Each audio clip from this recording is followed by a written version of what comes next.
Okay, so ito yung pang-apat na revision sa Baon Stage Set 3D model. So, ito specifically from consultant's vision to. And ito pakita ko sa inyo. Babasahin ko lang to muna yung mga comments nila. Okay, so sinuggest nila na ang kulay daw ng wall ay peach. Pero they are more leaning sa light blue. Kasi gets naman daw nila yung color na nilagay natin sa PD portfolio. However, yun nga, sa lighting daw is baka hindi makuha yung yellow. Pero kasi dito sa wall na to, pinag-iisipan ko pa talaga. Pero ito, since nagbigay na sila consultants, ito muna yung magiging base color natin, yung peach. Ayun, although it's good to stay cohesive, but given the context of the story kasi, it doesn't feel like a Filipino home, but more of a set, that if that makes sense.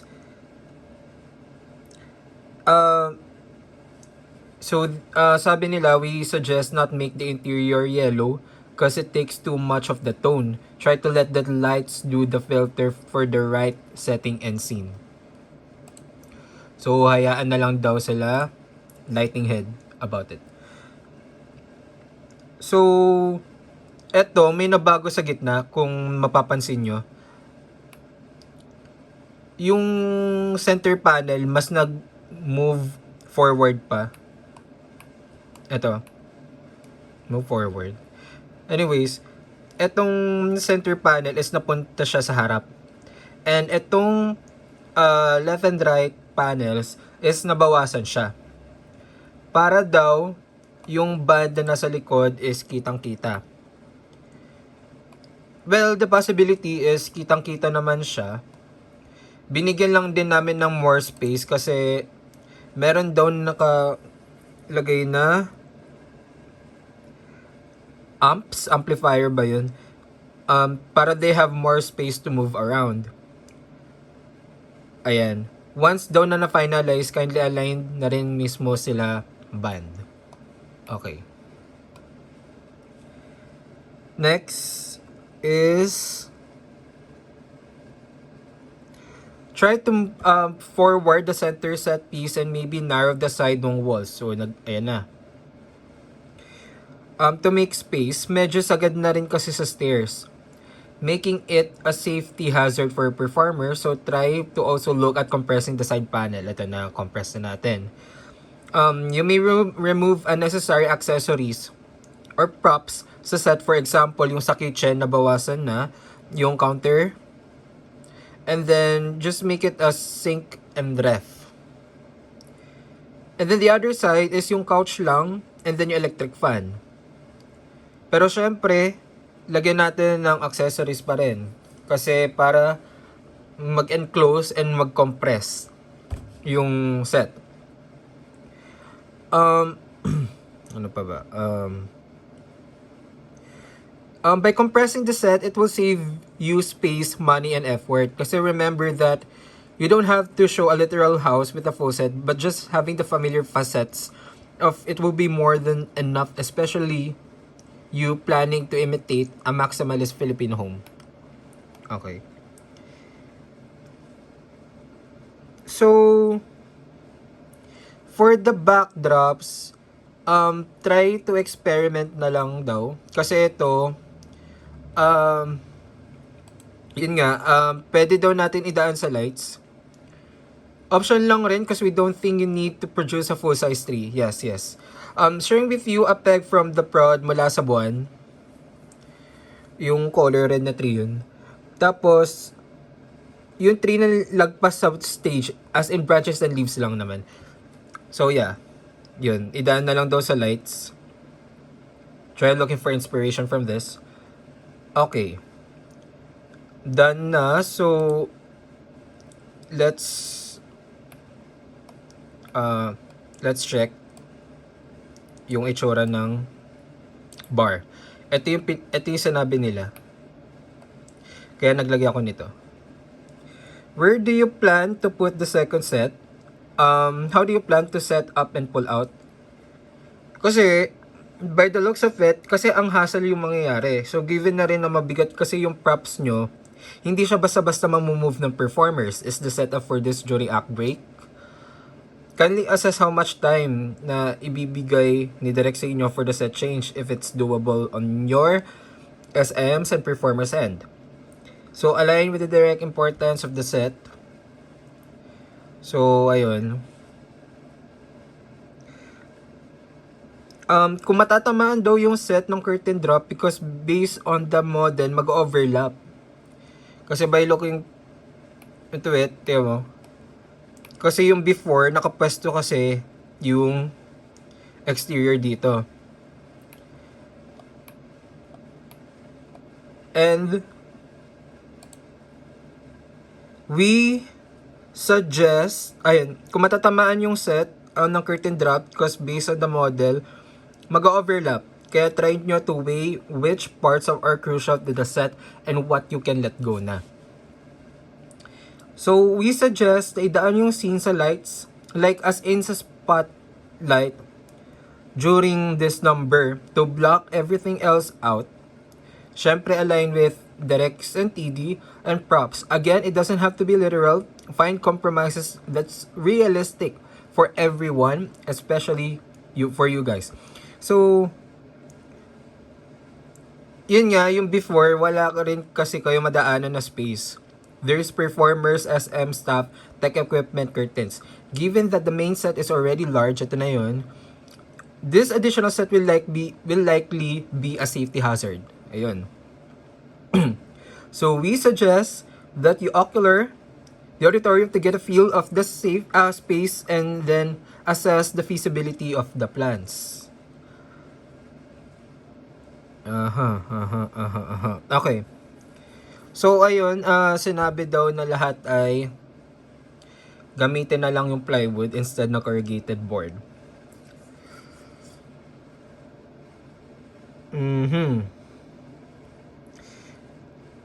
Try considering what if stage platform yun na lang mismo, wag nyo na gawin yung panels for the exterior to. And then, drop the stage curtains. Ito. Okay, pakita ko sa inyo ha.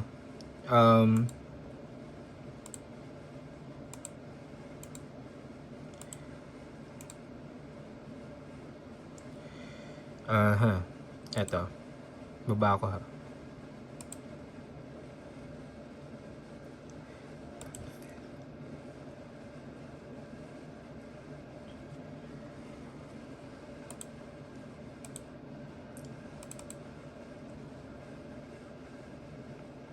Ayan. So,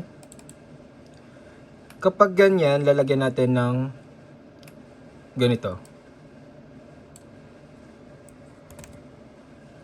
So, explain nila consultants is ganito. Ayan.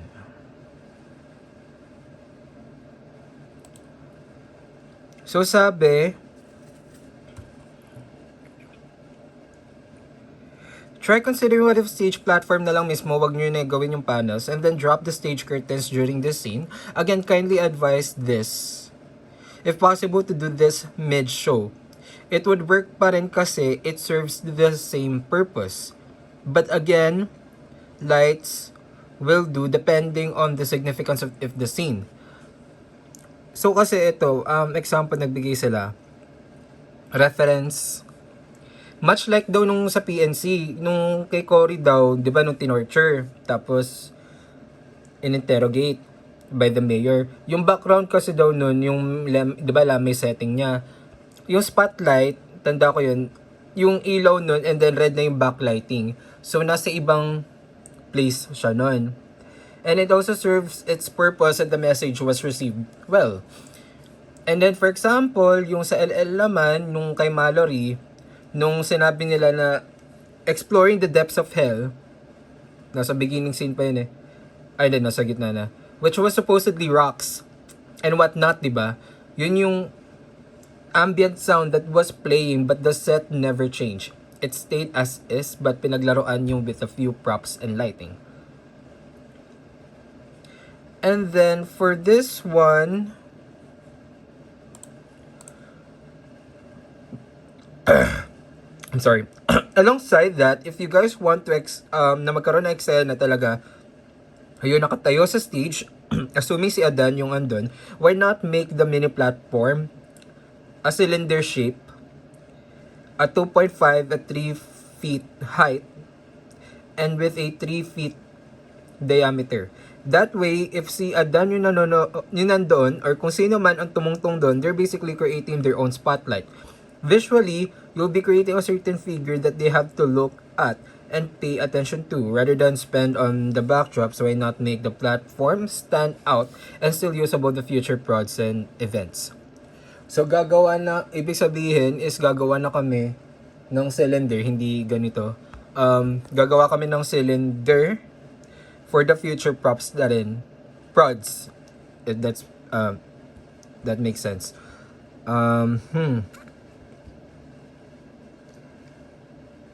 Okay, so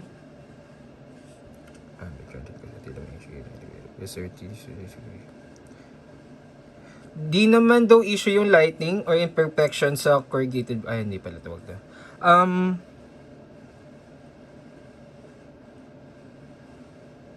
Okay, we also don't think kakayanin ng weight.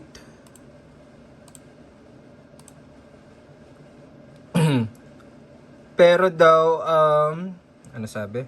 But we are already advising not to do the second, which is the exterior.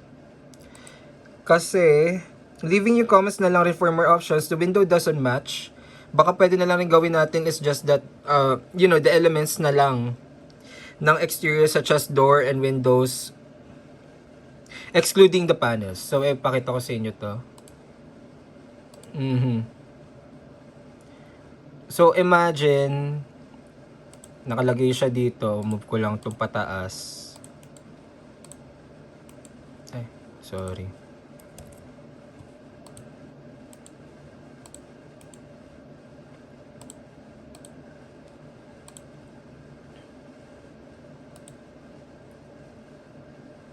Ayan.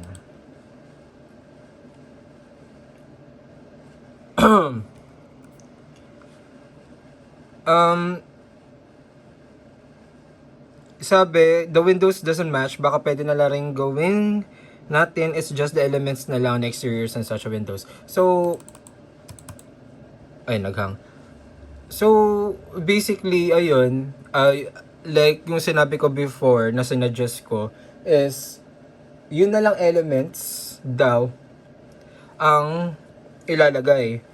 Kasi magagawa naman daw siya if matatapatan siya ng spotlight.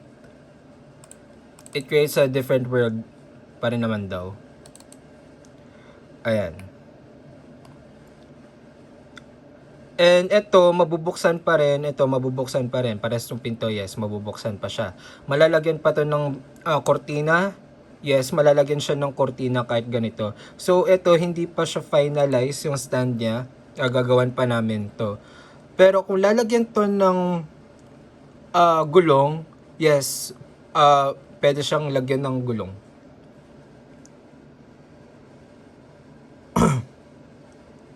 Ayun, yun lang naman. Yan, so far, ito yung sinadjust nila. Ayan. So, pakita ko ulit. Ito yung front.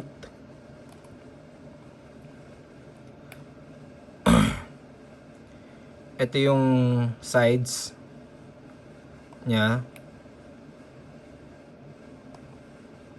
Lumawak na tong likod. Pakita ko yung top view. Ayan, ito yung top view.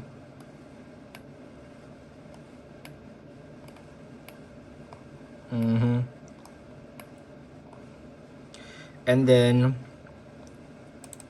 ito yung side. Ay, yung kapag nasa backstage ka. Ito, makikita yan. Okay. Maluwag siya.